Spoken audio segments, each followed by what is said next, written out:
अवांजी समातुन ताईं radio voice of Sindh London.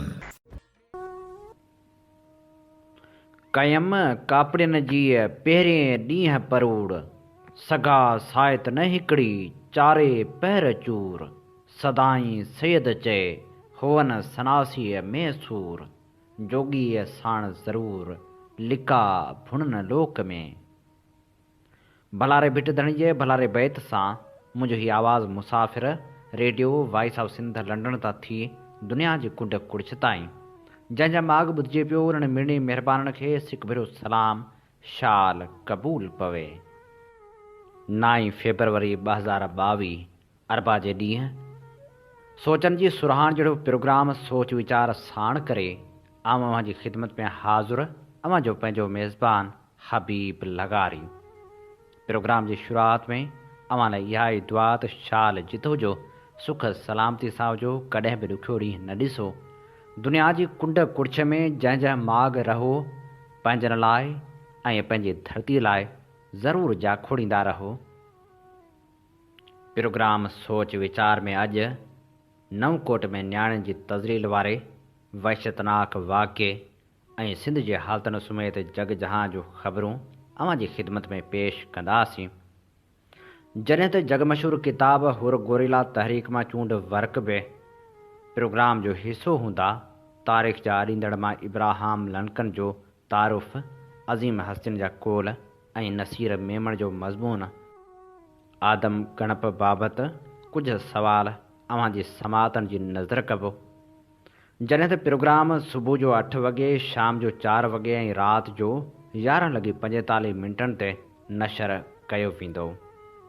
सभ खां पहिरियां अवां जी ख़िदमत में पेश करियूं था ख़बरूं। नवकोट जी सरज़मीन ते औरतुनि खे अगवा करे ज़्यादती जो निशानो बणायो वियो।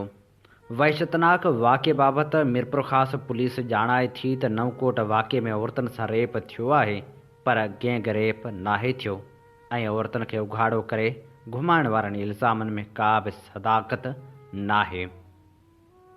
नवकोट जे ॻोठ मोहम्मद हनीफ़ राजपूत मां टिंगड़ीअ धुर जे हथियारबंदनि हथां अगवाबाद बाज़ियाब करायल औरतुनि ऐं संदनि वारसनि वटि SSP मिरपुर ख़ासि पहुतो, जिते हुन मुतासिर औरतुनि सां मुलाक़ात करे अजरक ओढाई ऐं वाक़े बाबति तफ़सील वरिता। हुन वारसनि ऐं मुतासिर औरतुनि खे ख़ातिरी कराई त अवां खे तहफ़ुज़ ॾेई इंसाफ़ फ़राहम कयो वेंदो। हुन चयो त 12 जवाबदार गिरफ़्तार कया विया आहिनि, बाक़ी मुख्य जवाबदार नज़र अली टंगड़ी ऐं नवाज़ अली खे गिरफ़्तार कयो वेंदो। पुलिस अहलकार गुलज़ार टंगड़ी ख़िलाफ़ क़ानूनी कार्रवाई कई वेंदी। बाद में सहाफ़ियुनि सां ॻाल्हाईंदे चयो त टंगड़ी ऐं राजपूत धुरियूं हिक ॿिए जे आम्हूं साम्हूं रहनि थियूं, संदन हिक ॿिए सां वास्ता हुआ। राजपूतनि जो छोकिरो मुस्तफ़ा जी हिकु छोकिरी ख़ुर्शीदा खे खणी वियो हो, जंहिं बाबति टंगड़ियुनि पुलिस वटि का बि रिपोर्ट दाख़िल न कराई। बाद में टंगड़ियुनि राजपूतनि जूं 2 औरतूं 18 सालनि जी फ़िज़ा ऐं 16 सालनि जी कमल खे अगवा करे खणी विया, जिन खे पुलिस 4 खां 5 कलाकनि बाद बाज़ियाब कराए वरितो हो। हुन चयो त राजपूतनि जी फ़रियाद ते 20 जवाबदारनि ख़िलाफ़ केस दाख़िल कयो वियो आहे। वाक़े दौरान औरतुनि सां गैंग रेप नाहे थियो। बाज़ियाब थियल फ़िज़ा बयानु ॾिनो आहे त हुन सां हिकु माण्हू ज़्यादती कई ऐं कमल बि चवे थी त साणस हिक ॿिए शख़्स ज़्यादती कई। जॾहिं त वारसनि मुतालबो कयो आहे त दहशतगर्दी जा कलम बि लागू कया वञनि। क़ौमी अवामी तहरीक जे सरबराह अयाज़ लतीफ़ पली जे नवकोट भरिसां ॿिनि न्याणियुनि सां लॼा लुटे तज़लील वारे वाक़े खे इंतिहाई दरिंदगी, सफ़ाकी ऐं वहशतनाक करार ॾींदे मुलवस जवाबदारनि जी फौरी गिरफ़्तारी ऐं सख़्त सज़ा जो मुतालबो कयो आहे। अयाज़ लतीफ़ पली जे मुतासिर न्याणियुनि जे वालिद महबूब आलिम सां फ़ोन ते राब्तो करे वाक़े जा तफ़सील वरिता ऐं खेसि इंसाफ़ लाइ मुकमिल साथ जो यकीन ॾियारियो। जंहिं बाद अयाज़ लतीफ़ पली जे SSP ऐं DIG मिरपुर ख़ासि सां राब्तो करे समूरनि जवाबदारनि खे फौरी गिरफ़्तार करण जो मुतालबो कयो। अयाज़ लतीफ़ चयो त नवकोट जूं मुतासिर न्याणियूं सिंध जूं न्याणियूं आहिनि। उन्हनि सां दरिंदगी ऐं वहशतनाक अमल कंदड़ सिंध जे तारीख़ खे दाग़दार कयो आहे। सिंध में न्याणियूं तॾे ते अचण ते खून बि माफ़ कया वेंदा आहिनि। इंसानियत, रवादारी ऐं अज़ीम तहज़ीब वारी सिंध में पसंदि जी शादी जे पलांद में ॿिनि न्याणियुनि सां इजतमाही लॼा लुटे उन्हनि खे घटियुनि में घुमाए इंसानियत खे लॼायो वियो आहे। जवाबदारनि ज़ुल्म ऐं बेहसी जूं हदूं पार कयूं आहिनि। सिंध में कॾहिं बि ईअं नाहे थियो। सिंधियाणी तहरीक जी मरकज़ी सदर ज़ीनत समूह, ज़ाहिदा शेख, नाहिद जोगी, अमीरज़ादी ब्रहमाणी, नुसरत ख़ासखेली, आमना कुंभार नवकोट में न्याणियुनि सां वैशी जवाबदारनि पारां इज्तमाही ज़्यादती करण वारे वाक़े ते इंतिहाई अफ़सोस जो इज़हार कंदे चयो आहे त नवकोट वारो वाक़ियो लिंग कांडारींदड़ ऐं इंतिहाई बेहसी जो नतीजो आहे। हिन वाक़िया जी इंसानी जो कंध शर्म खां झुकाए छॾियो आहे। हीउ वाक़ियो समाज जे पधरशाही निज़ाम जो अक्स आहे। औरतूं अॼु बि माल गनीमत आहिनि। पलांद ऐं जरगन में कुर्बानी औरत खे ॾियणी थी पए। वाक़े जा जवाबदार कंहिं बि रहम लाइक़ न आहिनि। केस जी घण रुखी जांच करे जवाबदारनि खे मंतकी अंजाम ताईं पहुचाए सख़्त सज़ा ॾिनी वञे। पाकिस्तान पीपल्स पार्टी शहीद भुट्टो जी चेयरपर्सन गनवा भुट्टो पंहिंजे बयान में मिरपुर ख़ास जे शहर नवकोट में ॿिनि मासूम न्याणियुनि जी सरेआम अगवा ऐं उन्हनि जे ख़लकाॾो थियल तज़लील बाद खेनि इज्तमाही लॼालड़ जो शिकार करण ते शदीद सदमे ऐं मज़म जो इज़हार कंदे चयो आहे त उन वाक़े ते पूरी क़ौम जो कंध शर्म खां झुकी वियो आहे। गनवा भुट्टो पंहिंजी पार्टी कारकुननि खे उन वाक़े जे ख़िलाफ़ भरपूर एहतजाज जी हिदायत कंदे मुतासिर न्याणियुनि ऐं उन्हनि जे ख़ानदान सां दिली हमदर्दी जो इज़हार कंदे चयो त लॼ न्याणियुनि जी न पर कानून ऐं निज़ाम जे लुटी वई आहे। असांजूं न्याणियूं मज़लूम आहिनि ऐं मज़लूमनि सां मिसाली इंसाफ़ थियणु घुरिजे।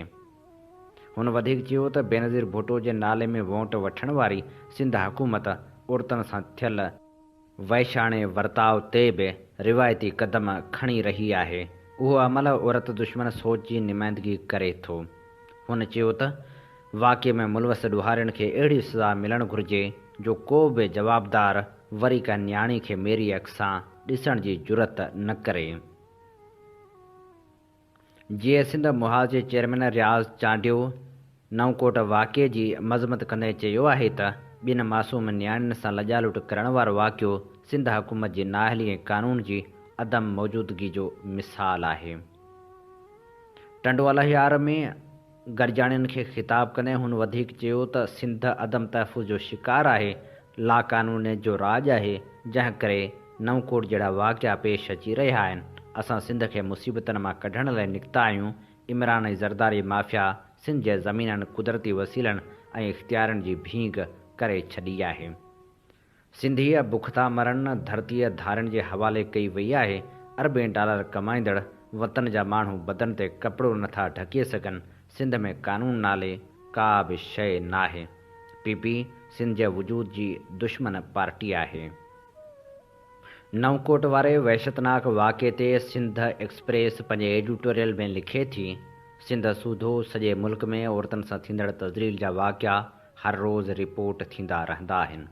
उन्हनि वाक़ियनि मां अंदाज़ो थींदो आहे त औरतूं समाज में केतिरियूं ग़ैर महफ़ूज़ आहिनि, जॾहिं त समाज जे मुहज़िब हुजण जो अंदाज़ो उन ॻाल्हि मां लॻाए सघिजे थो त उते औरतूं कहिड़ी रीति बिना कंहिं डप डाव जे पंहिंजी ज़िंदगी जी सघनि थियूं। पर मुल्क में औरतुनि लाइ अहिड़ो त ख़तरनाक माहौल जुड़ी वियो आहे जो औरतुनि लाइ हाणे घरां निकिरणु या कंहिं कमकार सां किथे वञण बि मुमकिन न रहियो आहे। जेकॾहिं का छोकिरी प्यार जो परणो करण लाइ बि घरां निकिरे थी त उनजी ज़िंदगी महफ़ूज़ नथी रहे ऐं एसि ताईं जो जेकॾहिं उहा पढ़ण लाइ सोचे बि थी तॾहिं बि उन ते का त कुहाड़ा उभा थी वेंदा आहिनि। नतीजे में केतिरियूं ई मासूम छोकिरियूं क़त्ल थी वेंदियूं आहिनि। ताज़ो जेको वाक़ियो मुबीना तौरु नवकोट में पेश आयो आहे उन में बि माण्हुनि जा लिंग कांडारजी विया आहिनि।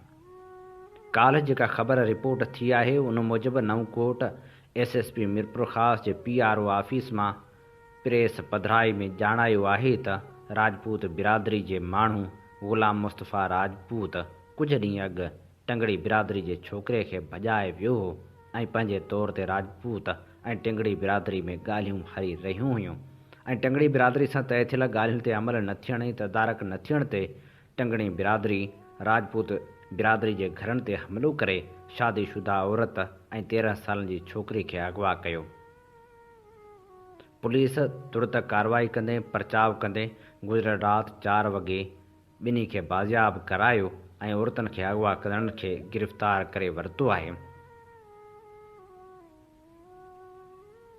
हिन ख़बर खां पोइ वाक़े बाबति जेके ॻाल्हियूं साम्हूं अची रहियूं आहिनि उन जी सचाई ॼाणणु ज़रूरी आहे, छाकाणि त पुलिस ते बि आङुरियूं खॼी रहियूं आहिनि। जेकॾहिं मुतासिर धुर जो पुलिस ते एतबार नाहे ऐं उहा उन ते अदम एतमाद जो इज़हार करे रही आहे त उन सूरत में हिकु अणधुरी जांच थियणु घुरिजे, जंहिंसां मामिलो वधीक चिटो थी सघे थो। अहिड़नि केसनि में जॾहिं हद जी पुलिस पाण जांच शुरू कंदी आहे त उन जो को खड़तेल कोन निकिरंदो आहे ऐं नई बहितर नमूने जांच थी सघंदी आहे। हीउ हिकु हसास मामिलो आहे, छो त वाक़े बाबति इहो पियो ॿुधायो वञे त छोकिरियुनि खे कपिड़नि खां आजो करे घुमायो वियो हो। जेकॾहिं वाक़े बि ईअं थियो आहे त उहो अमल न रुॻो अफ़सोस जोॻो आहे, पर दिलि ॾुखोईंदड़ पिणु आहे, जंहिंजी जेतिरी मज़मत कजे सा घटि आहे। कंहिंखे बि उहो हक़ नथो पहुचे त उहो औरतुनि जी इन नमूने तज़रील करे। असीं सम्झूं था त नवकोट वाक़े जे हवाले सां हिन वक़्त ताईं जेके ख़बरूं रिपोर्ट थियूं आहिनि उन जी सचाई ॼाणणु बिना घणी ज़रूरी आहे। तंहिं करे उतां जी हद जी पुलिस खे जांच जो कमु न ॾिनो वञे, पर आला सतह जी हिकु जांच कमेटी जोड़ी वञे जेका उन मामले जे हर पासे खां उखेल करे ऐं असल मामले जी ख़बर वठे त जेकॾहिं उन क़िस्म जो वाक़ियो थियो आहे जंहिंमें लजालुट जो शक बि ॾेखारियो पियो वञे त उहो केतिरे हद ताईं दुरुस्त आहे। नेठि बि उहे इंसानी मामिलो पिणु आहे, उन खां बि वधीक औरतुनि जे हक़नि जो मामिलो आहे। सुभाणे जॾहिं हीउ मामिलो मीडिया में वधीक उभरी ईंदो त उन सां आलमी सतह ते जेको तासिर वेंदो उहो को बहितर तासिर न हूंदो। तंहिं करे ज़रूरत इन ॻाल्हि जी आहे त हिकु अणधुरी ऐं शफ़ाफ़ जांच कराए मामले जो हल ॻोल्हियो वञे। हीअ असीं अव्हांजी ख़िदमत में पेश करे रहिया हुआसीं नवकोट वाक़े बाबति सिंध एक्सप्रेस जो लिखियलु एडिटोरियल। हाणे प्रोग्राम में शामिल करियूं था वधीक ख़बरूं। नौशहर फिरोज जे इलाइक़े धेरण भरिसां क़त्ल कयल नौजवान असगर अली चांडियो जो केस दाख़िल न थियण ख़िलाफ़ वारसनि प्रेस क्लब नौशहर फिरोज़ आॾो लाश रखी मुज़ाहिरो करे धरणो हयो। मक़तूल नौजवान जे भाइरनि वली मोहम्मद ऐं हाकिम चांडियो चयो त असांजो भाउ असगर नवाबशाह में रहंदो हो। 3 ॾींहं अॻु पंहिंजी न्याणी सां मिलण लाइ मोरो आयल हो, जितां 1 ॾींहुं अॻु गुम थी वियो ऐं संस लाश धेरण भरिसां कणक जे फसल मां दरस पुलिस खे हथु आयो ऐं असांजे भाउ खे मथे में गोली लॻल हुई। हुननि मुतालबो कयो त जवाबदारनि खे गिरफ़्तार करे असांखे इंसाफ़ ॾियारियो वञे। ॾखण भरिसां ॻोठ पीर चंडाराम वासी सिंध जो मशहूरु शाइर अदीब अॻूणो तालुका एजुकेशन ऑफिसर अशरफ ज़मा पीर चंडारामी वफ़ात करे वियो। शाइर ऐं अदीब अशरफ ज़मा पीर चंडामी जो असुलु नालो ज़मानुल्लाह वल्द इनायतुल्लाह कुंबर हो। 15 जून 1962 ते ॾखण वेझो ॻोठ पीर चंडाम तालुके गढ़ी में जनम वरितो हुआईं। 1980 में प्राइमरी उस्ताद मुक़ररु थियो, बाद में सुपरवाइज़र ऐं ईडीओ पिणु रहियो। अशरफ ज़मा पीर चंडामी अदबी दुनिया में 1982 में पेर पातो। शाइरी में हुनजो उस्ताद शाइर निसार बज़मी हो। ॾखण मां निकिरंदड़ अदबी रिसाले नए चंड जो चीफ एडिटर पिणु रहियो। अशरफ ज़मा पीर चंडामी जी शाइरी आशिक़ निज़ामाणी, असलम तुनियो, सलीम रज़ा कुंभर समेत ॿियनि फ़नकारनि ॻाए मञता माणी। अशरफ ज़मा पीर चंडामी नाले वारा शाइर ज़ख़्मी चांडियो, मुश्ताक बुखारी, मेहंदी शाह, बख़्शल मीराली ऐं ॿिया शागिर्द पैदा कया। अवामी तहरीक जे मरकज़ी सदर डॉक्टर रसूल बख्श ख़ासखेली, मरकज़ी जनरल सेक्रेटरी नूर अहमद कात्यार, हुरुनिसा पलीजो ऐं राहिल भुट्टो पंहिंजे गॾियल प्रेस बयान में चयो आहे त वफ़ाक़ी हुकूमत ऐं गैर जमहूरी क़ुवतनि सां ॻुझी डील कंदड़ नाम निहाद मुख़ालिफ़ धुर सिंध में इंतिज़ामी यूनिटनि जे बहाने सिंध खे टुकड़ा टुकड़ा करण जी आलमी साम्राजी साज़िश ते गामज़न आहिनि। हुननि चयो त सिंध खे विरहाइण जी साज़िश कंदड़ क़ुवतूं मुल्क दुश्मन एजेंडा ते हली रहियूं आहिनि। सिंधी क़ौम मुल्क जी बानी क़ौम आहे। सिंधी असेंबली हुई जंहिं सभ खां पहिरियां पाकिस्तान जो ठहराव मंज़ूरु कयो, पर मुल्क ठहण शर्ती मुल्क दुश्मन क़ुवतनि कब्ज़ो करे वरितो। मुल्क दुश्मन क़ुवतनि मुल्क मथां 1 यूनिट मड़ी पाकिस्तान ठाहींदड़ क़ौमनि जे क़ौमी मिल्कियतनि ते कब्ज़ो करे वरितो। नतीजे में मुल्क खे टोड़े पाकिस्तान मां बांग्लादेश ठाहियो वियो। अॻवाननि मुतालबो कयो त सिंध विरहाइण जी साज़िश ज़रिए मुल्क टोड़ण जी साज़िश कंदड़ मुल्क दुश्मन एजेंटनि खे गिरफ़्तार करे मथनि आर्टिकल 6 तहत कार्रवाई कई वञे। पने आकिल में 3 मग़वियुनि हिदायतुल्लाह कलहड़ो, शफ़ीक वाघो ऐं संसद भाउ रहीम वाघो जी बाज़ियाब लाइ शहरियुनि एहतिजाजी रैली कढी मुज़ाहिरो कयो। उन मौक़े ते अॻवाननि मजीद जसकाणी, डॉक्टर दोस्तमंद कलहड़ो, ज़ैन अब्बासी ऐं ॿियनि मुतालबो कयो त टिन्ही मग़वियुनि खे बाज़ियाब करायो वञे। शहदादपुर वेझो बाकर मोरी वटां खंबे गुम कयल माण्हुनि जी बाज़ियाबी लाइ एहतिजाज कंदड़ ऐं इंतिहाई सरगर्म रहंदड़ क़ौमी कारकुन फ़क़ीर SK गाहो खे वीगो गाॾी में सवार हथियारबंद खंबे खणी विया। सिंध सुजाॻी फोरम पारां संसद जबरी गुमशुदगी जी सख़्त लफ़्ज़नि में मज़मत कंदे संसद आज़ादी जो मुतालबो पिणु कयो वियो आहे। कुझु ॾींहं अॻु फ़क़ीर SK गाहो पंहिंजे फेसबुक ते शेख अयाज़ जो हिकु शेर रखी लिखियो हो त वाझम विझ वढ ॾे रत वहे त बि रिढ़ पोइ वेढ़ बि विढ़ वेरियुनि सां वजूद जी। कराची में judicial magistrate Malir नाज़म Jokhio क़त्ल case दहशत गर्दी टोड़ अदालत मुंतक़िल करण जो हुकुम ॾेई छॾियो आहे। जुडिशल मजिस्ट्रेट मलीर जी अदालत नाज़म जोखियो क़त्ल केस में पुलिस तरफ़ां जमा करायल हतमी चालान बाबति लिखत में हुकुमनामो जारी करे छॾियो आहे। अदालत पंहिंजे फ़ैसिले में चयो आहे त अदालत पुलिस तरफ़ां जमा करायल चालान सां इतफ़ाक़ नथी करे। अदालत एडिशनल डिस्ट्रिक्ट एंड सेशन जज तरफ़ां 13 डिसंबर 2021 जे फ़ैसिले सां इतफ़ाक़ करे थी, जंहिंमें अदालत केस दहशतगर्दी टोड़ अदालत में हलाइण जी ऑब्ज़र्वेशन ॾिनी हुई। अदालत पंहिंजे फ़ैसिले में वधीक चयो त केस दहशतगर्दी टोड़ अदालत में हली सघे थो, उन करे चालान जांच ऑफिसर खे वापसि कयो वञे थो। केस जो चालान दहशतगर्दी टोड़ अदालत जे मुनज़िम जज जे साम्हूं पेश कयो वञे। अदालत फ़रियादी अफ़ज़ल जोखियो तरफ़ां केस दहशतगर्दी टोड़ अदालत में हलाइण जी दरख़्वास्त उकलाए छॾी। अदालत जवाबदारनि खे बि दहशतगर्दी टोड़ अदालत में पेश करण जो हुकुम ॾींदे चयो त अदालती हुकुमनि जी कापी सुपरिटेंडेंट मलीर जेल खे बि उमाणियो वञे। रावती में औरताणे आवाज़ ते हिरख जी अगवा थियल मग़वी खे भुंग ॾेई बाज़ियाब कराइण लाइ कचे में वियल 2 ॼणनि खे बि धाड़ेलनि बांदी बणाए छॾियो आहे। पंजाब जे ज़िले बहावलपुर जे इलाइक़े अलीपुर जे रहवासी औरताणे आवाज़ ते हिरख जी कचे पहुचण खां पोइ अगवा थियल अयूब रिंद खे भुंग ॾेई आज़ादु कराइण लाइ वियल 2 ॼणनि खे बि ॾोहारियुनि बांदी बणाए छॾियो आहे। मग़वियुनि जी वीडियोज़ मूजिबि मग़वी खे आज़ादु कराइण लाइ वेंदड़ 2 ॼणनि खे पंजाब जे माचखो थाणे जी हद मां अगवा कयो वियो आहे, जंहिं करे वारस सख़्त परेशान आहिनि। वारसनि जो चवणु आहे त मग़वी खे 4 लख भुंगे एवज़ बाज़ियाब कराइण लाइ कार ते वियल 2 ॼणनि कारी यामीन ऐं अब्दुर्रहमान खे बि धाड़ेलनि बांदी बणाए छॾियो आहे। असांजे नौजवाननि खे इहो चयो वियो त अवां रावती तरफ़ अचो। ॾोहारियुनि पारां औरताणे आवाज़ ते अगवा थियल सुमेत 3 मग़वियुनि लाइ 2 करोड़ रुपया भुंग तलब करण सां गॾु कार जा काग़ज़ पिणु घुरिया विया आहिनि।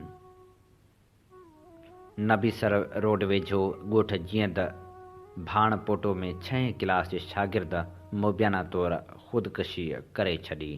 13 सालनि जे नूर मोहम्मद वल्द मोहम्मद हाशिम भाणपोटो पंहिंजे घर में निम जी काठी में रसो ॿधी फाहो खाई ज़िंदगी जो अंत आंदो। हीअ असीं अवां जी ख़िदमत में पेश करे रहिया हुआसीं ख़बरूं। अमीं ॿुधी रहिया आहियो radio voice of Sindh London ऐं अवां जी ख़िदमत में प्रोग्राम पेश कयो पियो वञे सोच वीचार। सोच वीचार जे हिन सफ़र में आऊं अवां सां मुखातिबु अवां जो पंहिंजो मेज़बान आहियां हबीब लगारी। जीअं त अवीं ॼाणो था त असीं radio voice of Sindh London तां अवां जी ख़िदमत में उहे प्रोग्राम पेश कंदा आहियूं जिन में सुजाॻी जा सॾ हूंदा आहिनि ऐं जिन में तारीख़ जा वर्क हूंदा आहिनि। शऊर भरे हिन सफ़र में असांखे अवां जे साथ ऐं सहकार जी ज़रूरत आहे। अचो असां सां हमक़दम बणिजो। असीं जेके पंहिंजा प्रोग्राम फेसबुक ऐं यूट्यूब वसीले बि अव्हां ताईं पहुचाईंदा आहियूं, असांजे आवाज़ खे घर घर पहुचाइण में पंहिंजो किरदारु अदा करियो ऐं यूट्यूब या फेसबुक पेज ते वञी हींअर सर्च करियो radio voice of Sindh London. Programme सोच वीचार में हाणे शामिल कंदासीं नाम्यारे लेखक नसीर मेमण जो लिखियल मज़मून, जंहिंजो उनवान आहे आदम गणप बाबति कुझु सुवाल। ईंदड़ आदम गणप जूं तयारियूं तेज़ी सां जारी आहिनि। हूं त आइनी तौरु आदम गणप 10 वरहनि खां पोइ थियणी हूंदी आहे, पर हिन भेरे कराची सां तालुक़ु रखंदड़ वफ़ाक़ी हुकूमत जे इतिहादियुनि ऐं सिंध हुकूमत जे गॾियल मुतालबे ते 5 सालनि खां पोइ नई आदम गणप थी रही आहे। गुज़िरियल आदम गणप खां पोइ वफ़ाक़ी हुकूमत जे ब्यूरो ऑफ स्टेटिस्टिक्स पारां आदम गणप बाबति हिकु सलाहकार कमेटी जोड़ी वई। 12 मेंबरनि ते ॿधल उन कमेटी में हिकु बि सिंधी ॻाल्हाईंदड़ शामिल न हो। उन कमेटी जी रिपोर्ट में जेके सिफ़ारिशूं ॾिनियूं वियूं उन में चयो वियो हो त मुल्क अंदरि मौजूदु हर माण्हू खे ॻणियो वञे, भले उन वक़्तु सुञाणप कार्ड हुजे तोड़े न हुजे। इहो पिणु चयो वियो हो त आदम गणप खे नादरा जे रिकॉर्ड या उन वसीले चेक करण वारे अमल खां अलॻि कयो वञे। कमेटी जी रिपोर्ट में 2017 में फ़ौज पारां पंहिंजे तौर ते आदम गणप जो फार्म भरण खे ग़लति करार ॾिनो वियो हो। हाणे जेका आदम गणप थियण पई वञे उन जे फार्म में हिकु त घर भातियुनि जी सुञाणप कार्ड नंबर वारो शर्त ख़तमु कयो वियो आहे ऐं ॿियो त आरज़ी तौरु 6 महीननि खां घटि घर खां ॿाहिरि भातियुनि खे ॻणण जो चयो वियो आहे। जीअं त हाणे फार्म भरींदड़नि खां सुञाणप कार्ड जो पुछाणो न थींदो, तंहिं करे न रुॻो मुल्क में रहंदड़ ग़ैर क़ानूनी ॿाहिरियां माण्हू पर ॿियनि सूबनि खां हिते आयल माण्हू बि ॻणिया वेंदा। साॻी तरह को माण्हू मुख़्तलिफ़ इलाइक़नि में पाण खे हिक खां वधीक भेरा बि ॻणाए सघंदो, छो त सुञाणप कार्ड वारो शर्त ऐं नादरा कार्ड मां उन जी ॿीहर पक करण वारो ऑप्शन बि ख़तमु कयो वियो आहे। जॾहिं सुञाणप कार्ड ई न लिखिबो त उन जी ॿीहर तस्दीक वारो ऑप्शन त पाण मुरादो ख़तमु थी वेंदो। न रुॻो उहो, पर घर भातियुनि में कूड़ा नाला दाख़िल कराइण बि मुमकिन थी पवंदो। रुॻो ग़ैर मौजूदु फ़र्द बाबति उन खे घर खां ॿाहिरि वियल ॼाणाइणो पवंदो ऐं उन जी का बि तस्दीक मुमकिन न हूंदी, छो त सुञाणप कार्ड जो ज़िक्र ई मौजूदु न हूंदो। फार्म में चयल आहे त जेकॾहिं को भाती 6 महीननि खां वधीक मुदत लाइ घर खां ॿाहिरि वियल आहे त उन खे न ॻणियो वेंदो। सुवाल इहो आहे त उन जी तस्दीक कीअं थींदी त घर खां ॿाहिरि ॼाणायल भाती केतिरे अरसे लाइ ॿाहिरि वियल आहे। उन मां त साफ़ ज़ाहिर आहे त घर खां ॿाहिरि वियल भातियुनि खे ॻणाइण त सवलो थी पवंदो। ॿी अहम ॻाल्हि त गुज़िरियल आदम गणप में फ़ौज पारां अलॻि डेटा वठण सबबि ग़लति अंग अखर ॾियण खां माण्हू लवाए रहिया हुआ। हाणे जॾहिं अंग अखर रुॻो फार्म भरींदड़नि जे हवाले हूंदा ऐं मथनि फ़ौज जो डपु न हूंदो त पोइ उन्हनि खे जीअं वणंदो तीअं फार्म भरींदा। उन कमेटी जी सिफ़ारिश हेठि हिन भेरे आदम गणप डिजिटल तरीक़े सां कई वेंदी। उन मक़सद लाइ डेटा भरण लाइ टैबलेट यानी नंढा कंप्यूटर इस्तेमालु कया वेंदा। हैरत जी ॻाल्हि आहे त जिते नंढा सर्वे बि अञा डिजिटल तरीक़े सां ठीक तरह न पिया थियनि, उते आदम गणप जहिड़ो हसास कमु कहिड़ी रीति डिजिटल नमूने कयो वेंदो। ॿी ॻाल्हि त डिजिटल डेटा जे कंट्रोल ऐं सिक्योरिटी वारो सुवाल अहम हसास आहे। जीअं त कागज़ वारो फार्म न भरियो वेंदो जंहिंमें कट कूट करणु मुमकिन नाहे हूंदो, डिजिटल डेटा में हथ चुरांत निहायत आसान कमु आहे। हिकु पासे सिंध हुकूमत ईंदड़ चूंडूं इलेक्ट्रॉनिक वोटिंग मशीन वसीले कराइण जे उन्हनि बुनियादनि ते मुखालफ़त करे रही आहे त ॿिए पासे वरी डिजिटल आदम गणप ते बिन माठ लॻी वेठी आहे। जेकॾहिं डिजिटल इलेक्शन्स में हथ चुरांद मुमकिन आहे त पोइ डिजिटल आदमशुमारी ते साॻी ॻणती छो न हुजणु घुरिजे। जीअं त उन डेटा जो पेपर बैकअप मौजूदु न हूंदो, तंहिं करे डेटा सां हथ चुरांद हिकु वॾो ख़दशो आहे। सिंध हुकूमत उन्हनि हसास पासनि ते सोचण खां सवाइ नई आदम गणप जो मुतालबो करे ICCI मां उन खे मंज़ूर बि कराए आई आहे। हिन वक़्तु सिंध में सिंधी ॻाल्हाईंदड़ आबादी 60% आहे, जॾहिं त कराची में उनजो सैकड़ो 1998 जे 7% मां वधी 10% थियो आहे। जंहिं तरह जी आदम गणप हाणे थियण वारी आहे, उन सां सिंधी ॻाल्हाईंदड़नि जो सैकड़ो घटाइण जा ख़दशा मौजूदु आहिनि। जीअं त हिन आदम गणप में समूरा मौजूदु ऐं आरज़ी तौरु माण्हू ॻणिया वेंदा ऐं सुञाणप कार्ड जो शर्त बि न हूंदो त शहरी इलाइक़नि में आदमशुमारी वधाइण सवलो कमु थी पवंदो। सिंध हुकूमत सिंध जी आदम ॻणप वधण सां 100-200 अरब रुपया NFC वसीले वधीक मिलण जी आस में आहे, पर उहो विसारे थी वेहे त कराची जी आदम ॻणप वधण सां कराची में जेके सीटूं वधंदियूं उहे ईंदड़ चूंडनि में सिंध अंदरि हुकूमत ठाहिण लाइ ॿियनि धुरियुनि जे कम ईंदियूं। अहिड़ी रीति पीपल्स पार्टी सिंधियुनि खे त नुक़सानु ॾींदी, पर गॾोगॾु पंहिंजे सियासी मुफ़ादनि खे बि कापारी धक रसाईंदी। जेकॾहिं ईंदड़ आदम ॻणप में सिंधी ॻाल्हाईंदड़नि जो सैकड़ो घटिजे थो त सिंधी पंहिंजी सरज़मीन ते थोराई में बदिलजण वारे सान्हे खे या त मुंहुं ॾींदा या उन जे वेझो पहुचंदा। ऐं साॻिए वक़्तु इहो बि ख़दशो आहे त सिंध जे नाले मात्र हुकुमरानी बि सिंधियुनि जे हथनि मां निकिरी वञे। सिंध जे लाइ उहा आदमशुमारी हिकु वॾो हाञो साबित थी सघे थी। पीपल्स पार्टी आदमशुमारी जे अंगनि खे NFC एवार्ड जी रक़म ते महदूद करे ॾिसी रही आहे ऐं उन जी हाञेकारी सियासी असरनि ते उनजो को बि ध्यानु नाहे। सिंध जे घण घुरनि खे हिन आदमशुमारी जी आड़ में सिंध जे डेमोग्राफी सां थींदड़ ख़तरनाक हथ चुरांद ते हाणे खां ई अखि पटणु घुरिजे। PTI हुकूमत पंहिंजे इक़्तिदार लाइ पंहिंजे इतिहादियुनि खे ख़ुशि करण लाइ सिंध वासियुनि सां वॾी वारदात करणु पई वञे। हीअ असीं अव्हांजी ख़िदमत में पेश करे रहियासीं ख़ूबसूरत मज़मून, जंहिंजो उनवान हो आदम ॻणप बाबति कुझु सुवाल, ऐं हिन जो लेखक हो नसीर मेमण। अव्हां ॿुधी रहिया आहियो radio voice of Sindh London, ऐं अव्हांजी ख़िदमत में प्रोग्राम पेश कयो पियो वञे सोच वीचार। सोच वीचार जे हिन सफ़र में आऊं अव्हां सां मुख़ातिब जो पंहिंजो मेज़बान आहियां हबीब लगारी।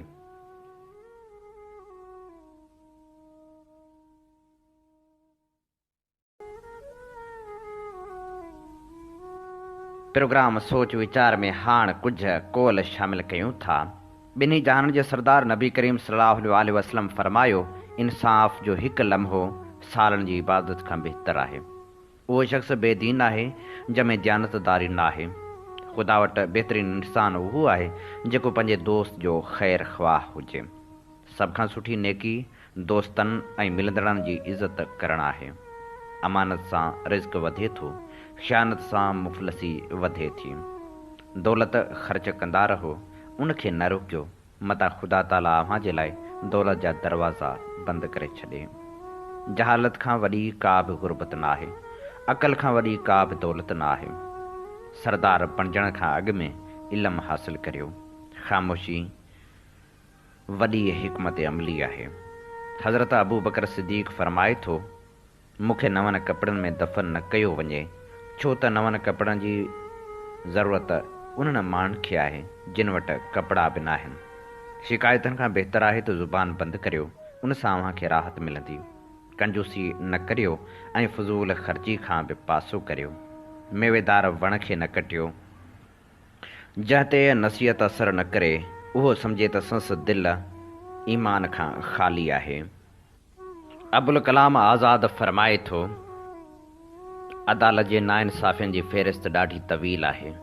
तारीख़ अॼु ताईं उनजे मातम मां फ़ारिग़ न थी सघी आहे। असां उन में हज़रत मसीह जहिड़े पाक इंसान खे ॾिसूं था जेको पंहिंजे उहिदे जे अजनबी अदालत साम्हूं चोरनि सां गॾु बीहारियो वियो।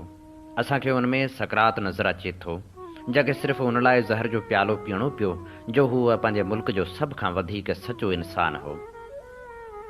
जेकॾहिं सचाई खे उनजी असल ज़रूरत वक़्तु पेश न कयो वञे त उनजे वजूद जो एतिराफ़ बेकार आहे। ॾीओ ॿारण जो असल वक़्तु त सिज लहण खां पोइ अचे थो। राति जे पोएं पहर में ॾीओ ॿारण ज़रूरी त नाहे। ग़ुलामी जा भले ख़ूबसूरत नाला छो न रखिया वञनि, पर ग़ुलामी त आख़िर ग़ुलामी रहे थी। दिलियुनि में त मिंटनि ऐं सेकंडनि में इनकलाब अची वेंदो आहे।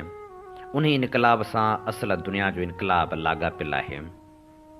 ज़ुबान जी पुकार ज़ाया थी सघे थी, पर अमलनि जी सदा कॾहिं बि जवाब खां सवाइ नथी रही सघे। इंसानी अना जो कमाल इहो आहे जो हूअ ख़ुदा जे बि साम्हूं थी पवंदो आहे।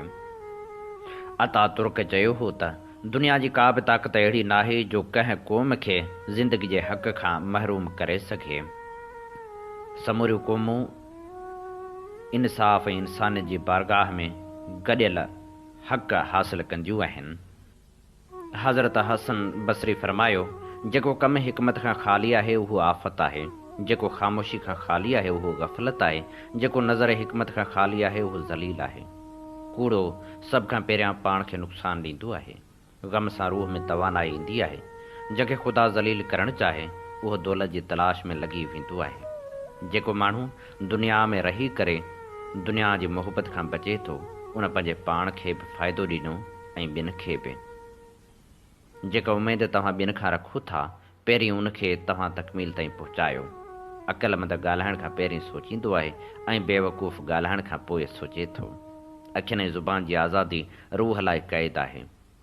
दुनिया जो अज़ाब उहो आहे त तव्हांजी दिलि मुर्दा थी वञे। इंसान जो सभ खां वॾो दुश्मन उनजो नफ़्स आहे। बद माण्हुनि जी सोबत नेकियुनि खां बदगुमान कंदी आहे। जेकॾहिं जहनम जी बाहि ते राज़ी आहीं त बेशक गुनाह कंदो रह, जेकॾहिं न त गुनाहनि खां रुकिजी वञ। हज़रत इब्राहिम बिन अदम फरमायो हो, मां हिकु राहिब खां पुछियो, तव्हां किथां खाईंदा आहियो? उन चयो, मूंखे उनजे नाहे ख़बर। रब जलील खां पुछ त उहो तोखे किथां खाराईंदो आहे। जो पेट भरे खाईंदो उनखे इबादत में मज़ो नसीब न थींदो। जेको वधीक सुम्हंदो उनजी उमिरि में बरकत नाहे थींदी। जेको माण्हुनि जी रज़ामंदी चाहे उहो ख़ुदा जी रज़ामंदी खां नाउमेद थी वञे थो।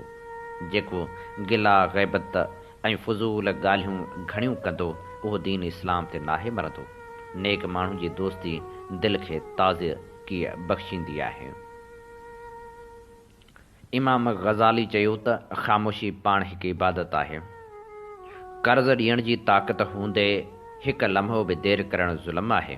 जेकॾहिं कर्ज़ ॾींदड़ जी इजाज़त सां अलाह ताला जो हर फ़ैसिलो अकुल ऐं अदल ते मबनी हूंदो आहे, उन लाइ कॾहिं बि ज़ुबान ते शिकायत न आणींदा करियो। मुहताजनि खां मुहांगो ख़रीद करणु अहसान आहे ऐं सदक़े खां बहितर आहे। ग़रीब महिमान अचे त कर्ज़ वठी बि उनजी ख़िदमत करियो। टे शयूं इंसान खे तबाह कंदियूं आहिनि: हिर्स, हसद ऐं गुरूर। इंसान जो सभ खां वॾो कारनामो इहो आहे त पंहिंजे दिलि ऐं ज़ुबान ते काबू रखे। ॿारनि जी इस्लाह स्कूल में आहे ऐं औरत जी इस्लाह घर में हूंदी आहे। हासिद दुश्मन ॾे पथर उछलाईंदो आहे ऐं उहो वापसि उनखे लॻंदो आहे ऐं उहो दुश्मन खिलंदो आहे। ज़ालिम जी मौत ते ॾुखारो थियण बि मौत आहे। हक़ूक़ुल इबाद जी नफ़ी करण वारो ज़ालिम आहे।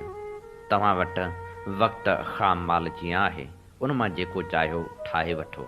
सची ॻाल्हि ॿुधी सची ॻाल्हि चवण जी हिमत पैदा थींदी आहे। हज़रत जुनैद बगदादी फरमायो हो त काइनात में 4 शयूं आहिनि: सखावत, नसीहत, उल्फत ऐं शफ़क़त। उन शख़्स सां मोहबत करियो जेको नेकी करे विसारे छॾे। जॾहिं मोहबत कामिल थी पवंदी आहे त अदब जो शर्त किरी पवंदो आहे। आज़ादी हासिल नथी थी सघे जेसिताईं अबूदियत पूरी न थिए। सादिक उहो आहे जेकॾहिं उनखे ॾिसो त उनखे ईअं ॾिसो जीअं तव्हां ॿुधो हो। तसौफ़ पंहिंजी पसंदि खे ख़तमु करे छॾण जो नालो आहे। हसन बिन मंसूर फरमायो हो, पंहिंजे नफ़्स जी निगहबानी करियो। जेकॾहिं तव्हां उनखे हक़ में न लॻाईंदो त उहो तव्हांखे हक़ ताला खां हटाए छॾींदो। हक़ ताला सां गॾु रहो। जेको उन तव्हां ते वाजिबु कयो आहे उनजे फ़र्ज़नि खे अदा कंदा रहो। उन सां तव्हांखे अलाह ताला जी मोहबत हासिल थींदी। अवलिन ऐं आख़िरीन जे अमलनि जूं 4 खुलियल ॻाल्हियूं आहिनि: अलाह ताला जी मोहबत, मताए कलील यानी दुनिया खां नफ़रत, किताब मंज़िल जो इतबा, तफ़ेर हाल खां ख़ौफ़। ख़ल्क़ अज़ीम उहो आहे त तव्हां रब करीम खे सुञाणे वरितो आहे त माण्हुनि जूं सख़्तियूं तव्हां ते असर कोन कंदियूं। ख़्याल हक़ अहिड़ी शइ आहे जंहिंजे बराबरि काई शइ बराबरि थी नथी सघे। हीअ असीं अव्हां जी ख़िदमत में पेश करे रहिया हुआसीं अज़ीम हस्तियुनि जा कौल। अमीं ॿुधी रहिया आहियो radio voice of Sindh London ऐं अव्हां जी ख़िदमत में प्रोग्राम पेश कयो पियो वञे सोच वीचार।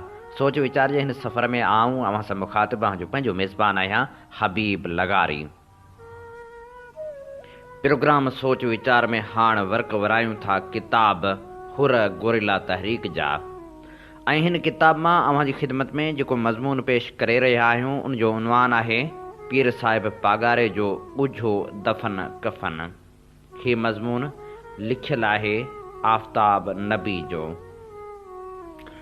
मेजर जनरल विशाल मोहम्मद सिंध क्वार्टरली में छपियल 23 जनवरी 1980 वारे पंहिंजे ख़त में हिन हक़ीक़त जो इज़हार कयो आहे त हुन सैयद सबक़तुल्लाह शाह ते हलंदड़ केस ऐं संस ॻुझी मालूमात सिक्योरिटियुनि जे पाबंदियुनि करे कंहिंखे कान ॾिनी हुई। हूअ वधीक ॿुधाए थो त पीर साहिब जी क़बर ईरानी नार खां परे हिकु ॿेट ते आहे। संस क़बर खां फ़क़्ति उहे फ़ौजी अमलदार वाक़ुफ़ हूंदा जिन पीर साहिब ऐं हुरनि ख़िलाफ़ कारवायुनि में हिसो वरितो हूंदो। मेजर विशाल ॿुधाए थो त सिक्योरिटी जूं सख़्त पाबंदियूं हुयूं छाकाणि त इहो सम्झो पए वियो त जेरे खां मुग़ल पागारो वधीक ख़तरनाक आहे। सिंध जे गवर्नर ऐं वाइसराय विच में लिखपढ़ जा 1940 वारे ॾहाके सां लाॻापियल के दस्तावेज़ ऐं फ़ौजी फ़ाइल आहिनि जेके हर पढ़ंदड़ लाइ ब्रिटिश लाइब्रेरी में मौजूदु आहिनि। 21 नवंबर 1942 ते सिंध जे गवर्नर वाइसराय ॾांहुं हिकु मुख़्तसर ख़त लिखियो हो जंहिंमें हुन वज़ाहत सां खेसि चयो हो त जेकॾहिं पीर साहिब खे फाही ॾिनी वञे त खेसि सिंध खां ॿाहिरि दफ़न कयो वञे ऐं क़बर खे मुमकिन डिघे अरसे ताईं ॻुझ में रखियो वञे।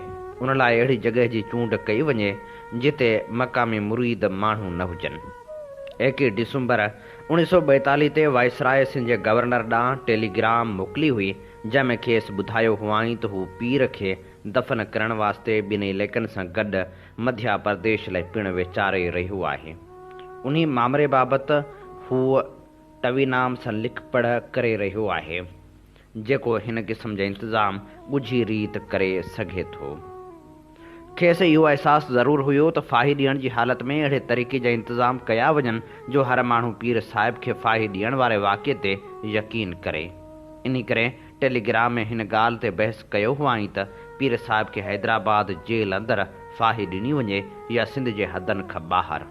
उन टेलीग्राम जा नक़ल सर रिचर्ड ऐं जनरल मोलसोर्थ ॾांहुं पिणु मोकिलिया विया हुआ। पर जीअं त पीर साहिब खे फाही ॾियण जो फ़ैसिलो कयो वियो हो तंहिं करे सिंध जे गवर्नर ऐं वाइसराय हिंद वास्ते संस दफ़न जो मामिलो निहायत अहम हो। तारीख़ 2 जनवरी 1943 ते सिंध जे गवर्नर बि टेलीग्राम रवानी कई हुई जंहिंमें हुन पीर साहिब जी इम्कानी क़बर लाइ पंहिंजे ख़्यालनि जो इज़हार कयो हो।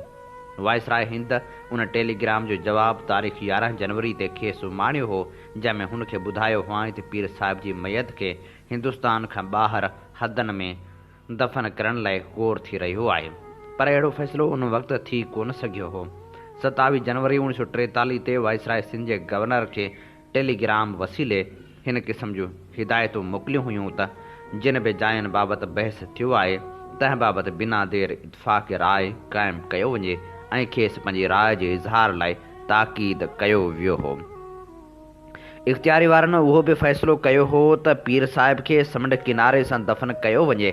29 जनवरी 1943 ते डाउ लिंथलगो ॾांहुं लिखियो हो त पीर साहिब खे समुंड किनारे दफ़न करण वारी ॻाल्हि ते इतफ़ाक़ राय थी कोन सघियो आहे। हू वधीक ॿुधाए थो त जनरल रिचर्डसन जो ख़्यालु आहे त मैयत खे जहाज़ वसीले अंग्रेज़ हुकूमत वारे इलाइक़े उदन ॾांहुं मोकिलियो वञे ऐं उनखे उदन भरिसां दफ़न कयो वञे। डाउ पंहिंजी राय जो इज़हार कंदे चवे थो त पीर साहिब खे जेकॾहिं हुते दफ़न कयो वियो त खेसि कंहिं बि क़िस्म जो इतराज़ कोन थींदो।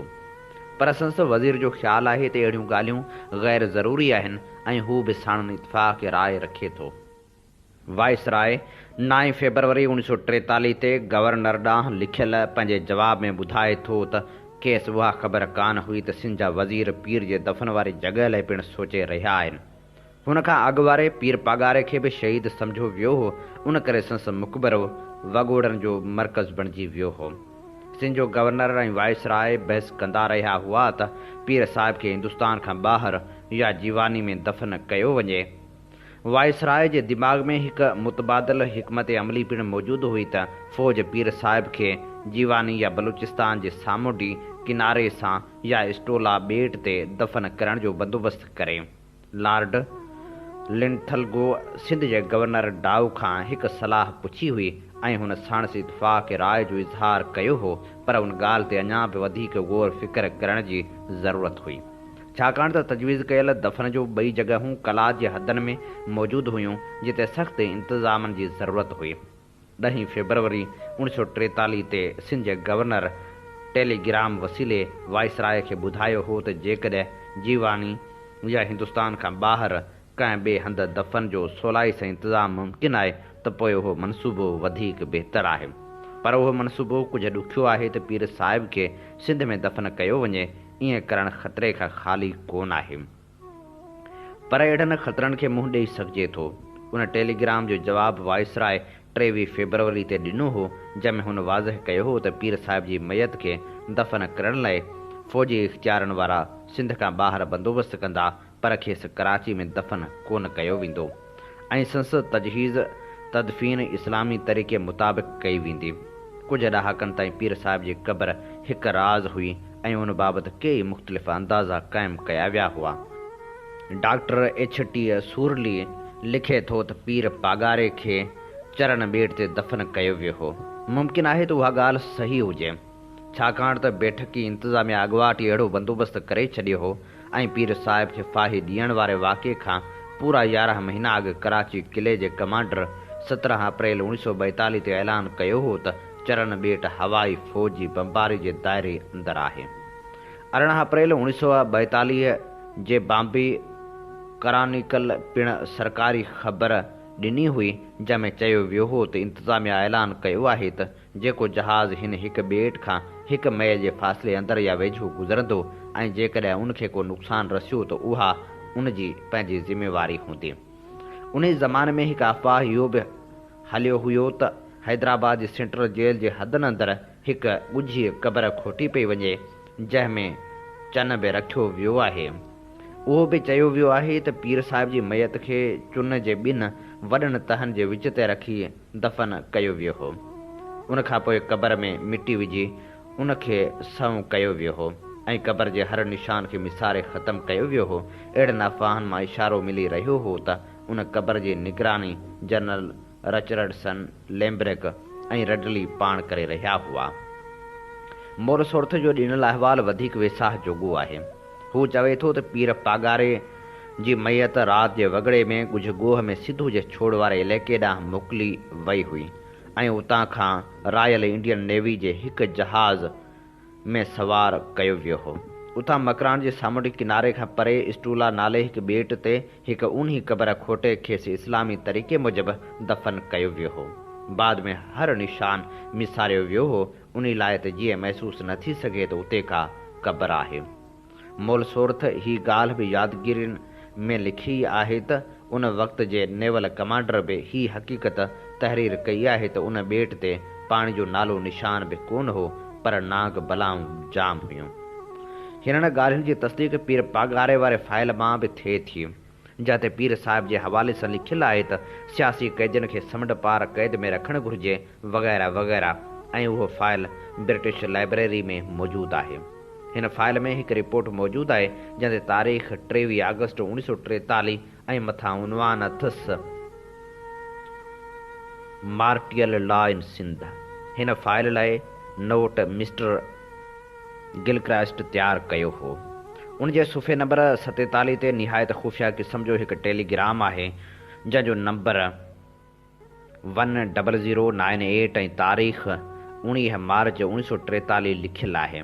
मालूम थिए थो त हीअ Telegram viceroy Hind secretary of state for India ॾांहुं कई आहे, जंहिंमें उहो ताक़ीद कयो वियो आहे त वाइसराय तरफ़ां मोकिलियल हिन टेलीग्राम खे कंहिं बि हालति में पार्लियामेंट इस्तेमालु न करे। उनखां पोइ हू खेसि ॿुधाए थो त पीर जे रहम लाइ कयल दरख़्वास्त आर्मी चीफ हिन रद्द करे छॾी आहे ऐं उहे ॻाल्हियूं मुक़ररु कयल फाही वारी तारीख़ खां अॻु कयूं वियूं आहिनि। Viceroy secretary of state for India खे ही ॻाल्हि पिणु सम्झाए थो त पीर साहिब खे फाही ॾियण करे हुर पंहिंजूं छापामार कार्रवायूं शुरू करे ॾींदा। हू वधीक चवे थो त पीर खे मकरान जे सामुंडी किनारे खां परे स्टोला नाले हिकु ॿेट ते दफ़न कयो वञे, जेको कलात रियासत जे हदनि अंदरि वाक़िअ आहे। वाइसराय हिन ॻाल्हि जी पिणु तस्दीक करे थो त अहिड़ी ख़बर फ़क़्ति असांखे हूंदी ऐं ज़रूरत पई त असां उन क़बर खे ॻोल्हे लहण में कामयाब थींदासूं। कुझु सालनि खां पोइ जॾहिं हुरन खे लोढ़नि मां आज़ादु करण लाइ हिकु ट्रिब्यूनल जोड़ियो वियो हो त कुर्बानी नाले हिकु अख़बार में हुरन लॉ ट्रिब्यूनल जे उनवान सां हिकु मक़ालो छपियो हो। उन मक़ाले में हिन क़िस्म जा लफ़्ज़ लिखियल हुआ त हुरन जे रूहानी अॻुवान मरहूम पीर पगारे खे जॾहिं फाही चाढ़ियो थिए वियो त गांधी ब्रिटिश कैबिनेट मिशन में अंग्रेज़ सियासतदाननि जूं दावतूं खाए रहियो हो। अॻिते हली मुसनिफ़ लिखे थो त अंग्रेज़नि जे हिन ॿिटी हिकमत अमली खे हिंदुस्तान जी तारीख़ में सुठनि लफ़्ज़नि में यादि कोन कयो वेंदो ऐं अंग्रेज़नि जे अहिड़ियुनि अणसूंदड़ ॻाल्हियुनि करे संदन नस्ल हमेशह लाइ शर्मसार रहंदो। मिस्टर असलम हुसैन जो मक़ालो सिंध क्वार्टरली जे 1999 वारे शुमारे में छपियो हो, जंहिंमें संस बयानु आहे त संस मरहूम पीउ कंहिं ज़माने में यूपी सरकार जो लखनऊ में लीगल रेम्बरांस जो सेक्रेटरी हो। उन ज़माने में उतां जो chief secretary mister RF Moody हो, जेको हुन खां अॻु सिंध जो गवर्नर रही चुको हो। मुंहिंजे पीउ जे नुक़्ते नज़र ॿुधण खां पोइ मिस्टर मूडी हिंदुस्तान सरकार होम डिपार्टमेंट ॾांहुं DO लेटर में पंहिंजी राय हिन रीति लिखी हुई। पीर पगारे अहिड़ो जुर्म कयो आहे जो खेसि फाही ॾिनी वई आहे। उहो साॻियो ॾोह गांधी कयो, पर खेसि आगा खान जे महलात ॾांहुं मोकिलियो वियो आहे। पीर साहिब खे सज़ा ॾियण वास्ते हिकु मिलिट्री कोर्ट जोड़ी वई हुई ऐं संस केस उन कोर्ट हलायो हो। साज़िश करे केस जी कार्रवाई उन तरीक़े सां हलाई वई हुई जीअं हुन रूहानी सियासी अॻवान खे मौत जी सज़ा मिली सघे। उन नुक़्ते नज़र खां जुडिशनरी जा सारा इख़्तियार इंतिज़ामिया जे हवाले कया विया हुआ ऐं जेको बरतानिया जो इल्म बयान सां लाॻापियल इंसाफ़ जो हिकु नुक़्तो आहे, अंग्रेज़नि पीर पगारे ख़िलाफ़ शाहिदनि मथां पंहिंजो दबाव रखियो हो ऐं केतिरनि क़िस्मनि जूं रिश्वतूं आछियूं हुयूं, पर पोइ बि शायदि उन लाइक़ु कान हुई जंहिंजे आधार ते खेसि फाही ॾिनी वई। उनजो नतीजो इहो निकितो जो अंग्रेज़ी इख़्तियारनि खे हुकूमत करण जे कुझु वधीक मोहलत मिली वई हुई, पर उन्ही करे कानून जी हुकुमरानी ऐं इंसाफ़ जे असूलनि खे ॾाढो नुक़सानु रसियो हो। कोर्ट जी हिन फतवा करे ॾोहनि बाबति इंसाफ़ वारो इंतिज़ाम पंहिंजे वक़्त ऐं वक़ार वञाए वेठो, छाकाणि त उनखे इक़्तिदार जे ऐवान धणियुनि हिकु हथियार तौरु कुतब आंदो हो। हीअ असीं वर्क वराए रहियासीं किताब हुर गोरिला तहरीक जा ऐं अव्हां जी ख़िदमत में पेश करे रहियासीं उहो मज़मून जंहिंजो उनवान हो पीर साहिब पगारे जो ॻुझो दफ़न कफ़न। ऐं हिन मज़मून जो लेखक आहे आफ़ताब नबी। अव्हां जी ख़िदमत में प्रोग्राम पेश कयो पियो वञे सोच वीचार जे हिन सफ़र में आऊं अव्हां सां मुख़ातिब अव्हां जो पंहिंजो मेज़बान आहियां हबीब लगारी। अव्हीं प्रोग्राम ॿुधी रहिया आहियो radio voice of Sindh London तां। अव्हीं चङी रीति ॼाणो था त असीं radio voice of Sindh London तां उहे प्रोग्राम पेश कंदा आहियूं जिन में सुजागी जा सॾ हूंदा आहिनि, जिन में इनकलाब जूं ॻाल्हियूं हूंदियूं आहिनि ऐं जिन में तारीख़ जा वर्क हूंदा आहिनि। असां अव्हां जे आॾो पेश कंदा आहियूं किताबनि जी उहा काइनात जेका ॼाण जा अमुल ख़ज़ाना रखे थी। असांखे हिन सफ़र में अव्हां जे साथ ऐं सहकार जी घणे खां घणी ज़रूरत आहे। अचो सुजागी जे हिन सफ़र में असांखे मज़बूत कयो, असांजो साथ ॾियो त जीअं सुजागी जो हीउ सफ़र अञा बि वधीक मज़बूत थी सघे। असीं पंहिंजा प्रोग्राम मुख़्तलिफ़ ज़रियनि वसीले अव्हां ताईं पहुचाईंदा आहियूं। व्हाट्सअप ग्रुप खां वेंदे फेसबुक पेज ऐं यूट्यूब ताईं असांजा प्रोग्राम मौजूदु हूंदा आहिनि। अव्हीं असांजा प्रोग्राम दोस्तनि ताईं पहुचायो, वंड करियो, जीअं सुजागी जो हीउ आवाज़ अञा बि घणनि कननि ताईं पहुची सघे। प्रोग्राम सोच वीचार में हाणे वर्क वरायूं था किताब तारीख़ जा अॾींदड़ जा ऐं अव्हां जी ख़िदमत में पेश करियूं था इब्राहिम लिंकन जो तारुफ़। हीउ किताब जेको सिंधिका एकेडमी पारां छपराए पधिरो कयो वियो आहे उनजो सिंधी तर्जुमो कयो आहे मोहम्मद बख़्श सूमरे। जी हा, अव्हां जी ख़िदमत में पेश करियूं था इब्राहिम लिंकन जो तारुफ़। इब्राहिम लिंकन मक़बूल अमरीकी चवणी गोदड़ी में लाल जो अमली नमूनो हो। हूअ इंडिया जे हिकु फार्म जो रहाकू ऐं ग़रीबी मारियल अणपढ़ियल आकह में पैदा थियो। स्कूल में फ़क़्ति 12 महीना पढ़ियो, पर खेसि निंढपिण खां ई पढ़ण जो शौक़ु हूंदो हो ऐं हर कंहिंखे संस कामयाबी जी उमेद हूंदी हुई। इंडियाना में उनजी माना हुई सियासत। हुन केतिरियूं ई नौकरियूं कयूं, जहिड़ो कि रेल जा स्लीपर विछाइण, सिपाही, दुकानदारी, पोस्ट मास्तरी वग़ैरह। तंहिंखां पोइ हूअ 1834 में एलवांस जे कानून साज़ी असेंबली लाइ उमेदवार बीठो ऐं कामयाब थी वियो। कानून साज़ी असेंबली जे मेंबर दौरान हुन कानून जी तालीम हासिल कई ऐं 1837 में बार जो मेंबर थियो। नौजवानी में ही संसद तरक़ी जा इम्कान चिटा थी चुका हुआ, तंहिं करे मेरी टोड नाले हिकु वॾ घराणे पर जाह तलब औरत जो ध्यानु ॾांहुं छिकिजी वियो। लड़कन पहिरियां ई त कुझु नटायो, पर नेठ सां शादी थी हुई। उन शादी मां खेसि का ख़ुशी नसीब न थी। लड़कन जी तबियत में जेतिरी उबाणकाई हूंदी हुई, एतिरी संस ज़ाल झिड़ाक हुई। ॿियनि लफ़्ज़नि में ईअं खणी चइजे त संस दिमाग़ी तवाज़न ठीकु न हो, जंहिं करे संस लाॻापन ते ख़राबु असरु पियो। लॻो थिए त शादी जे पहिरें 10 सालनि में ई लड़कनि जे उमेदनि ते पाणी फिरी वेंदो। कांग्रेस में 2 सालनि अंदरि हुन मैक्सिको वारी जंग जी मुखालफ़त करे पंहिंजी पार्टी यानी विग्स खे नाराज़ करे छॾियो हो, जंहिं करे खेसि को बि सरकारी उहिदो न ॾिनो वियो। हुन बिना कंहिं शौक़ जे वकालत शुरू कई।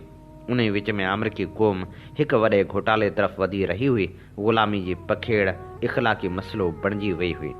हुकूमत केतिरनि ई सालनि खां ग़ुलाम रहंदड़ रियासतनि ऐं ग़ुलाम न रखंदड़ रियासतनि जे तइदाद में तवाज़न बरक़रार रखण जी कोशिश कंदे पिया आई। हिकु तरफ़ उत्तर वारियूं रियासतूं हुयूं जिन जो इसरार हो त ग़ुलामी जी पखेड़ खे रोकियो वञे। उन जे उबतड़ ॿिए तरफ़ ॾखण वारियूं रियासतूं हुयूं जिन ग़ुलामी जी पखेड़ खे हिकु मुक़दस कर्ज़ सम्झी संसवाद जो उत्साह पे रखियो।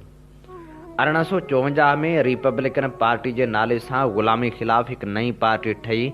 4 सालनि खां पोइ अलिवांस जी रिपब्लिकन डेमोक्रेटिक पार्टी जे उम्मीदवार सेनेटर स्टीफन डिगलस जे मुक़ाबले में लड़कनि खे उम्मीदवार नामज़द कयो। उन गोए में ॿिन्ही उम्मीदवारनि काफ़ी बहस मुबाहिसा कया। उन तारीख़ी बहसनि में लिंकन साबित कयो त हूअ पंहिंजे जबरी मुखालिफ़ डिगलस जहिड़ो ई सुठो मुक़ररु थियो। हुन वरजाए पंहिंजे पुख़्ते अज़म जो इज़हार कयो त क़ौम अधु ग़ुलामी अधु आज़ादी खे गॾोगॾु हलाए न सघंदी, ऐं उहो बि चयाईं त ग़ुलामी ज़िलत हुई ऐं उन जो वक़्तु सिर ख़ात्मो ज़रूरी हो। लिंकन उहा चूंड हाराई, पर चूंड वारी मुहिम खेसि क़ौमी सतह ते मशहूरु करे छॾियो।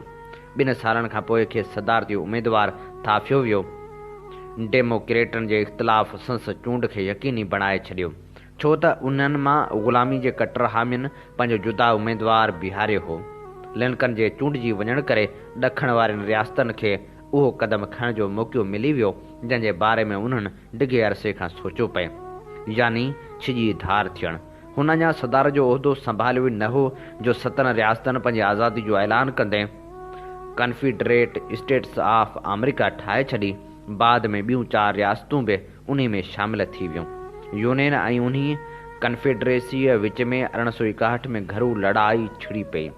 जंग जे पहिरियनि 2 सालनि में उत्तर जी कारकर्दगी ख़राब रही ऐं ॾखण जी हिकमत अमलियुनि खे हर भेरे कामयाबी थींदी रही। उत्तर वटि वसीला बि वधीक हुआ ऐं हुन ॾाखणे किनारे जी नाकाबंदी बि कई हुई, पर उन्हनि ॻाल्हियुनि जा असर ज़ाहिर थियण में अञा देर हुई। जंग जीअं जीअं ईंघंदी वई तीअं लिंकन जी हिकमत अमली जा जोहर खुलण लॻा। लिंकन घरू लड़ाई जी सभ खां नाज़ुक घड़ी यानी सेप्टेम्बर 1962 में जनरल रॉबर्ट ए ली जे मेरीलैंड ते काह वक़्तु पंहिंजे सलाहकारनि जी सलाह खे न मञींदे होशियार पर ॾाखणी जनरल मैक कलीलान खे घुराए वरितो। खेसि पोटोमेक जी फ़ौज जी अॻुवाणी सौंपियाई। मैक कलीलान खे ॾाढी ॾुखियाई सां एंटीटाम में फतह नसीब थी, जंहिं करे कन्फिडरेट जो अॻिते वधणु बंदि थी वियो ऐं यूरोप जा मुल्क कन्फिडरेसी खे मञण खां फिरी विया। लिंकन एंटीटाम वारी फतह खां पोइ सुस्त ग़ुलामी ख़तमु करण जो पधरनामो जारी कयो, जंहिंसां ग़ुलामनि खे आज़ादी मिली वई। उहो बराबरि आहे त उन वक़्तु उहा आज़ादी सिर्फ़ु नज़रियाती हद ताईं हुई, पर उन पधरनामे सां यूनियन जे मक़सद खे अहिड़ी इख़लाक़ी हथी मिली वई हुई, ख़ासि करे ॿियनि मुल्कनि जे नज़रनि में जंहिंखां अॻु में हूअ महरूम हुई। उहा जदोजहद 2.5 साल ॿिया बि हली। ॾखण ॾाढी बहादुरी सां विढ़ियो, पर उतर ते संस ॿी काह खे गेट्सबर्ग वटि रोकियो वियो। मिसिसिपी वारे इलाइक़े में दलेर general Ulysses S Grant union खे केतिरियूं ई अहम फतहूं ॾियारियूं। लिंकन ग्रांट खे यूनियन जे समूरी फ़ौज जी कमांड सौंपे छॾी। आख़िरकार जनरल ली अप्रैल 1865 में जनरल ग्रांट अॻियां पेश पियो। उन फतह खे अञा हिकु हफ़्तो बि न थियो हो जो जॉन विल्क्स बून नाले ॾखण जे हिकु इंतिहा पसंदि लिंकन खे मथे में उन वक़्तु गोली हईं जॾहिं हू हिकु नाटक मंडली में नाटक ॾिसी रहियो हो। ॿी सुबुह जो लिंकन फ़ौत थी वियो। लिंकन जो मौत ॾखण तोड़े उतर लाइ हिकु जहिड़ो ई नुक़सानकार हो। लॻे थो त उन खां पोइ नए सिरा ॾाव जा जेके सख़्तु साल गुज़रिया तिन में थोरनि माण्हुनि खे लिंकन जा उहे लफ़्ज़ यादि हूंदा जेके हुन पंहिंजी ॿी सदार जी इफ़्तिताही तक़रीर में चया हुआ त कंहिंसां बि बुग़्ज़ रखण खां सवाइ सभिनी लाइ नेक जज़्बा रखंदे सचाई ते साबित क़दम रहंदे अचो त उहो कमु पूरो करियूं जेको असां पंहिंजे हथनि में खयो आहे। क़ौम जे ज़ख़्मनि ते मरहम रखूं जंहिं बि माण्हू जंग में भोॻियो आहे तंहिंजे ऐं संस रन ज़ाल जे संस यतीम ॿारनि जी सार संभाल लहूं। उहो सभु कुझु करियूं जंहिंसां असां हिकु इंसाफ़ भरियो ऐं पाइदार अमन क़ाइमु करे सघूं था। हीअ असीं वर्क वराए रहियासीं किताब तारीख़ जा अॾींदड़ जा ऐं अव्हां जी ख़िदमत में पेश करे रहियासीं इब्राहिम लिंकन जो तारुफ़। इन ते प्रोग्राम सोच वीचार जो वक़्तु पंहिंजी पुॼाणी ते पहुचे थो। पंहिंजे मेज़बान हबीब लगारी खे इन साॻी दुआ सां ॾींदा इजाज़त। वसे भिट तुंहिंजी भलारा सदा सदा देस प्रदेश सारा वसन। कॾहिं सींध सिंध जी न मेरी थे कॾहिं मोड़ कंहिंजा न मुरझाइजनि।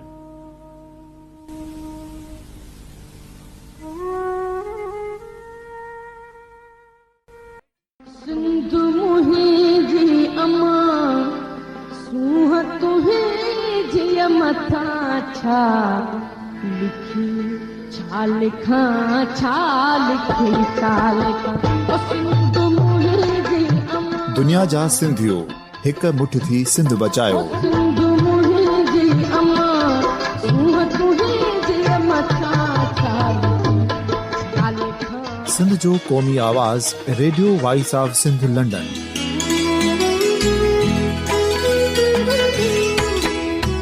Radio voice of Sindh London पंहिंजी नशरियात में सिंध जी सियासत, समाज, इक़्तिसादियात, तारीख़, क़ौमी उमंगुनि ऐं इख़्लाक़ियात मुतलिक़ सिंध जी हक़ीक़ी तर्जुमानी कंदे प्रोग्रामनि खे असराइतो बणाइण लाइ सिंध जे घण घुरनि ऐं धरतीअ सां प्यार कंदड़ अदीबनि, दानिश्वरनि, सहाफ़ियुनि, उस्तादनि, वकीलनि ऐं हर तबिके जे मानवारनि सजणनि खे सिंध में शऊरी इनक़लाब लाइ सहकार जो सॾु ॾियूं था। अचो त गॾिजी सूफ़ियुनि ऐं संतनि वारी सिंध जो ओज हिकु मुठ थी वरी वापसि आणण वारे सफ़र जा साथारी बणिजऊं।